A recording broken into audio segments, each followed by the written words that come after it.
2 ತಲೆಯ ಕರು ಜನನವಾಗಿದೆ. ಈ ಕುರಿತಂತೆ ಬಿಗ್ ಬ್ರೇಕಿಂಗ್ ನ್ಯೂಸ್ ಬರ್ತಾ ಇದೆ, ಬನ್ನಿ ನೋಡೋಣ.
ಅಪರೂಪದ ಘಟನೆಯೊಂದರಲ್ಲಿ ಮಂಗಳೂರಿನ ಕಿನ್ನಿಗೋಳಿ ಪ್ರದೇಶದಲ್ಲಿ 2 ತಲೆಗಳಿರುವ ಕರುವೊಂದು ಜನನವಾಗಿದೆ.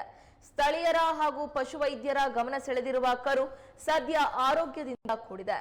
ದಾಮಸ್ಕಟ್ಟೆ ದೂಜಲಗುರಿ ನಿವಾಸಿ ಜಯರಾಮ ಜೋಗಿ ಎಂಬುವರ ಹಸು ಕರುವಿಗೆ ಜನ್ಮ ನೀಡಿದ್ದು, ವಿಶೇಷವೇನೆಂದರೆ ಕರುವಿನ ದೇಹ ಒಂದೇ ಆಗಿದ್ದು ತಲೆ 2 ಇದೆ. ತಲೆ ಒಂದಕ್ಕೊಂದು ಅಂಟಿಕೊಂಡಿದ್ದು 4 ಕಣ್ಣುಗಳಿವೆ. ಮಧ್ಯಭಾಗದ 2 ಕಣ್ಣುಗಳು ಚಲನೆಯಲ್ಲಿಲ್ಲ, ಮತ್ತೆರಡು ಕಣ್ಣುಗಳು ಸರಿಯಾಗಿ ಇದೆ. ಎದ್ದು ನಿಲ್ಲಲು ಸಾಧ್ಯವಾಗದ ಈ ಕರು ಮಗುವಿಗೆ ನೀಡುವಂತಹ ಬಾಟಲ್ ಮೂಲಕ ಹಾಲನ್ನ ನೀಡಲಾಗ್ತಾ ಇದೆ.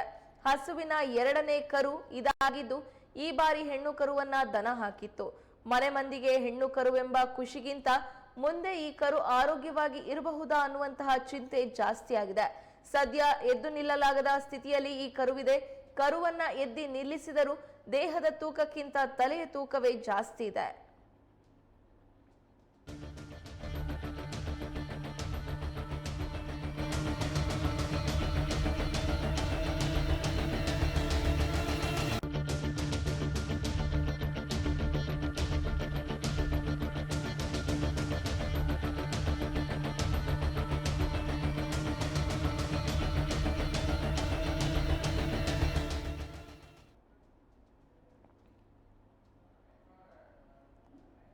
ದೃಶ್ಯದಲ್ಲಿ ನೋಡ್ತಾ ಇರುವಂತಹ ಕರು ಬಹಳ ವಿಶೇಷವಾದಂತಹ ಕರು. ಒಂದು ದೇಹವನ್ನ ಹೊತ್ತು 2 ಮುಖಗಳನ್ನ ಹೊಂದಿರುವಂತಹ ಈ ಕರು 4 ಕಣ್ಣುಗಳನ್ನ ಹೊಂದಿದೆ. ಮಂಗಳೂರಿನ ಕಿನ್ನಿಗೋಳಿ ಪ್ರದೇಶದಲ್ಲಿ 2 ತಲೆಗಳಿರುವ ಕರು ಒಂದು ಜನನವಾಗಿದೆ. ಸದ್ಯಕ್ಕೆ ಸ್ಥಳೀಯರ ಹಾಗೂ ಪಶುವೈದ್ಯರ ಗಮನ ಸೆಳೆದಿರುವಂತಹ ಈ ಕರು ಆರೋಗ್ಯದಿಂದ ಕೂಡಿದೆ. ದಾಮಸ್ಕಟ್ಟೆ ದೂಜಲಗುರಿ ನಿವಾಸಿ ಜಯರಾಮ ಜೋಗಿ ಎಂಬುವವರ ಹಸು ಕರುವಿಗೆ ಜನ್ಮ ನೀಡಿತ್ತು. ವಿಶೇಷವೇನೆಂದ್ರೆ ಕರುವಿನ ದೇಹ ಒಂದೇ ಆಗಿದೆ, ತಲೆ 2 ಇದೆ. ತಲೆ ಒಂದಕ್ಕೊಂದು ಅಂಟಿಕೊಂಡಿದ್ದು 4 ಕಣ್ಣುಗಳಿವೆ. ಮಧ್ಯಭಾಗದ 2 ಕಣ್ಣುಗಳು ಚಲನೆಯಲ್ಲಿಲ್ಲ, ಮತ್ತೆರಡು ಕಣ್ಣುಗಳು ಸರಿಯಾಗಿ ಇದೆ. ಎದ್ದು ನಿಲ್ಲಲು ಸಾಧ್ಯವಾಗದ ಈ ಕರುವಿಗೆ ಮಕ್ಕಳಿಗೆ ನೀಡುವ ಬಾಟಲ್ ಮೂಲಕ ಹಾಲನ್ನು ನೀಡಲಾಗ್ತಾ ಇದೆ. ಹಸುವಿನ 2ನೇ ಕರು ಇದಾಗಿದ್ದು ಈ ಬಾರಿ ಹೆಣ್ಣು ಕರುವನ್ನ ದನ ಹಾಕಿತ್ತು. ಮನೆ ಮಂದಿಗೆ ಹೆಣ್ಣು ಕರುವೆಂಬ ಖುಷಿಗಿಂತ ಮುಂದೆ ಈ ಕರು ಆರೋಗ್ಯವಾಗಿ ಇರಬಹುದಾ ಅನ್ನುವಂತ ಚಿಂತೆ ಜಾಸ್ತಿ ಆಗಿದೆ. ಸದ್ಯ ಎದ್ದು ನಿಲ್ಲಲು ಆಗದಂತಹ ಪರಿಸ್ಥಿತಿಯಲ್ಲಿ ಈ ಕರುವಿದೆ.